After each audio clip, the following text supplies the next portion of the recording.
Con i dati aggiornati ad aprile possiamo tracciare un primo bilancio del 2026 sul fronte degli infortuni sul lavoro in Veneto, che va letto però guardando all'evoluzione complessiva dei primi mesi dell'anno. Secondo i dati INAIL elaborati dall'Osservatorio Sicurezza sul Lavoro e Ambiente Vega, il 2026 era iniziato con un dato incoraggiante. Nei primi 2 mesi le vittime infatti erano in calo rispetto al 2025. A marzo però quel calo si è fermato e, ad aprile, la tendenza ha cambiato segno. Nei primi 4 mesi del 2026 si contano 36 morti sul lavoro, 9 in più rispetto allo stesso periodo del 2025. Un aumento del 33,3%. Questo peggioramento si riflette anche nella mappatura del rischio. Il Veneto resta infatti in zona rossa, con un'incidenza della mortalità sul lavoro superiore alla media nazionale.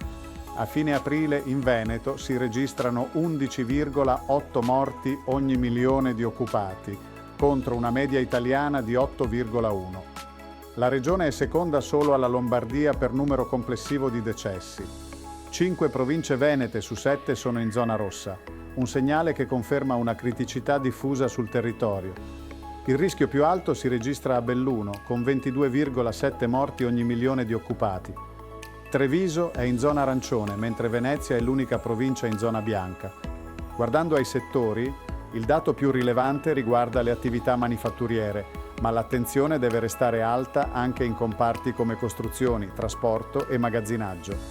Resta significativo, infine, anche il numero dei lavoratori stranieri deceduti, 14 vittime su 36.